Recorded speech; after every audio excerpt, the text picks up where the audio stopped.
Hi friends, ఈరోజు నేను పనిచేసే ఇంట్లో వంట మనిషి కష్టాలు ఏ విధంగా ఉంటాయో, అతని జీతం ఎంతో ఈ వీడియోలో చూపిస్తారండి. పొద్దున్నే 5 గంటలకు లేవాలి. లేచి ఈ విధంగా మా బాబాకి చేప డబ్బా, సలాతా, నాష్టా రెడీ చేసుకోవాలి. ఇది రెడీ చేసుకుంటూనే మరో పక్క గవ్వా చాయ రెడీ చేసుకోవాలన్నమాట. చూడండి, గవ్వా చాయ ఒక పక్కన ఉడుకుతా ఉన్నది. ఈ గవ్వా చాయ్ ఉడికేలోపు మా వంట మనిషి ఆ నాష్టా ఎత్తుకెళ్ళి దివానియాలో పెట్టాడన్నమాట. ఇట్ట దివానియాలో పెట్టేస్తే మా బాబా నమాజ్ అయిపోయినాక వచ్చి తింటాడన్నమాట. ఇప్పుడు బయట దివానియా రెడీ చేసుకుంటున్నాడు వంట మనిషి, చూపిస్తారండి. వాళ్ళు తాగేదానికి నీళ్ళు, అలాగే గవ్వా చాయ్ తాగేదానికి సికానా, ఫింజాలు, అలాగే ఖర్జూరము, ఇవన్నీ రెడీగా పెట్టుకోవాలన్నమాట. ఎందుకంటే 5:30కంతా మా బాబా ఫ్రెండ్స్ వస్తారన్నమాట. వాళ్ళ కోసం రెడీగా ఉండాలన్నమాట. చూడండి, చలి ఎక్కువగా ఉందని చెప్పేసి బయట పరదా కట్టినాము. ఒక్కొక్కసారి మా బాబా ఫ్రెండ్స్ కూడా నాష్టా అడుగుతారు, చేసి ఇవ్వాలి. ఇప్పుడు గవ్వ రెడీ అయిందనుకుంటా. ఈ రెడీ అయిన గవ్వని ఎత్తుకెళ్ళి దివానియాలో పెట్టాలి. పెట్టిన తర్వాత మా బాబా వస్తాడు. మా బాబాకి గవ్వా చాయ్ తాగినంత వరకు వంట మనిషి అక్కడే కూర్చొని, దాని తర్వాత అతను కూడా వచ్చి కొద్దిగా నాష్టా తినేయాలి. శుక్రవారం రోజు అస్సలే రెస్ట్ ఉండదు. మిగతా రోజుల్లో మధ్యాహ్నం పూట 1 గంట సేపు రెస్ట్ అన్నా ఉంటుంది. ఇప్పుడు మళ్ళీ క్లీనింగ్కి వెళ్ళాలన్నమాట. చూడండి, ఇది మా బాబా రూము.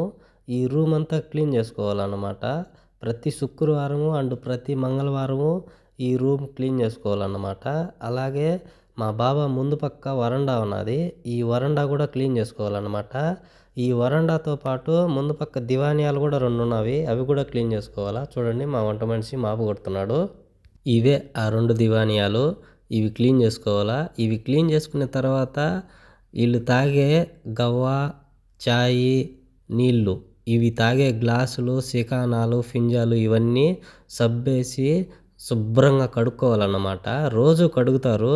కాకపోతే ఈరోజు ఇంట్లో పార్టీ లేదు కాబట్టి, ఒపరాలో పార్టీ కాబట్టి ఈరోజు అన్నీ మొత్తంగా ఒకసారి కడుగుతామన్నమాట.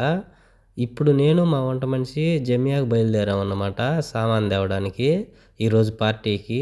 ఆల్రెడీ మా బాబా ముందుగానే 20 కేజీలు ఒంటి మాంసం ఆర్డర్ చేసినాడు అనమాట. మేము వెళ్ళి కావాల్సిన కూరగాయలు, అలాగే ఆ ఆర్డర్ చేసిన 20 కేజీల ఒంటి మాంసం తీసుకొని ఇంటికి బయలుదేరి వచ్చామన్నమాట. చూడండి, ఒక అరబానా నిండా కూరగాయలు, ఒక అరబానాలో ఒంటి మాంసం తీసుకొని వచ్చినాము. ఇప్పుడు ఈ సామాన్లన్నీ తీసుకెళ్ళి ఇంట్లో దించుకున్నామన్నమాట. చూడండి, ఇలా దించుకున్నాము. ఇప్పుడు ఇంకా మా వంట మనిషి మా కోసం వంట చేయని వెళ్ళాడనమాట. మా కోసం పప్పు, అన్నం చేసినాడు. మా ఫ్రెండ్ కూడా వచ్చినాడు. చూడండి, పప్పు, అన్నము, చికెన్ కబాబ్ చేసినాడు అనమాట. ఇవి తినేసి మేము ముగ్గురము ఒపరా బయలుదేరుతాం అన్నమాట.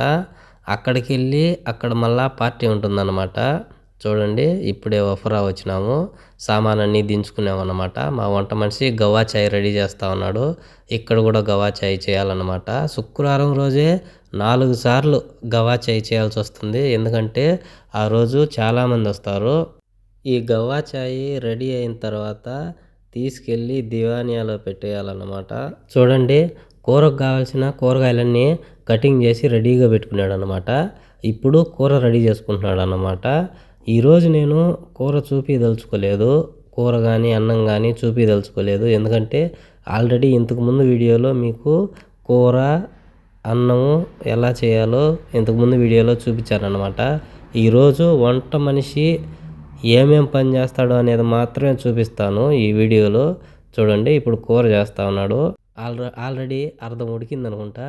ఇప్పుడు ఇందులోనే టమోటాలు, ఉల్లగడ్డ, క్యారెట్, కోస అని ఉంటుంది, ఇవన్నీ వేసి ఉడకబెట్టుకుంటాడు. కూర రెడీ అయిపోయింది. ఇది పచ్చికారం అన్నమాట. ఇందులోనే టమోటాలు, పచ్చిమిరపకాయలు, తెల్లగడ్డ, కొత్తిమీర, కొద్దిగా ఉప్పు వేసి పచ్చికారం కొట్టుకుంటారు అన్నమాట. ఎవరన్నా కారం కావాలంటే తింటారు. ఈ పెద్ద ఆయన చూడండి, మా వంట మనిషి బిర్యానీ కోసం మసాలాలు వేస్తూ ఉంటే కలదిపుతా ఉన్నాడు ఖాళీగా ఉండకుండా. ఈ బిర్యానీ కూడా రెడీ అయిందన్నమాట. రెడీ అయిన బిర్యానీ ఇలా 3 ప్లేట్లలోకి తీసుకొని, 3 దబర్లలోకి కూర తీసుకొని తీసుకెళ్ళి దివానియాలో పెట్టామన్నమాట. దివానియాలో పెట్టేస్తే వాళ్ళు తింటారు. 3 ప్లేట్లు పెట్టామన్నమాట. అందులో ఒక ప్లేట్‌లో తింటా ఉన్నారు. 2 ప్లేట్లు ఇంకా రాలేదు. ఈళ్ళు తిన్నాక ఈ ప్లేట్లు, ఈ దవర్లన్నీ మా వంట మనిషి కడుక్కొని ఎత్తిపెట్టుకుంటాడు.